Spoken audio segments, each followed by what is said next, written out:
వేడి అన్నంలో ఈ టమాటా పచ్చడి వేసుకొని తింటే అబ్బా ఎంత బాగుంది అని అంటారు. మరి ఈ కమ్మటి టమాటా పచ్చడి ఎలా చేయాలో చూద్దామా?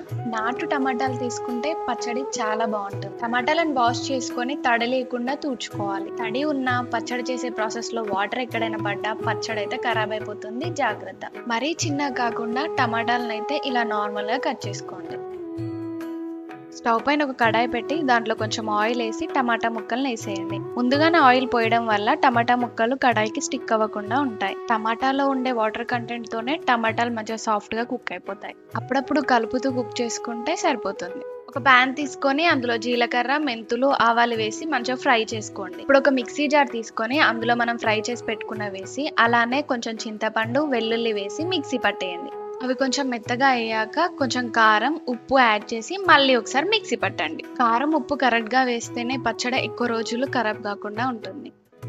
ఇప్పుడు పచ్చడి పోపు కోసం ఒక ప్యాన్ తీసుకొని దాంట్లో పచ్చడికి సరిపోయేంత ఆయిల్ వేసి పోపు గింజలు, ఎండుమిర్చి, వెల్లుల్లి అలానే కరివేపాకు వేసి బాగా ఫ్రై చేసుకోండి.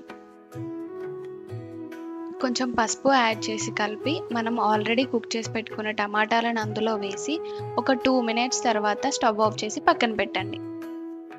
ఇప్పుడు మనం మిక్సీ పట్టి పెట్టుకున్న పౌడర్ని వేసి అలానే పచ్చడికి కావాల్సినంత కారం, ఉప్పు యాడ్ చేసి బాగా కలుపుకోండి.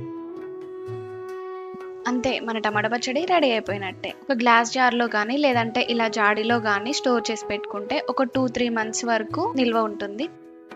మెజర్మెంట్స్ అన్ని డిస్క్రిప్షన్లో మెన్షన్ చేసా, చూసి మీరు కూడా ట్రై చేయండి.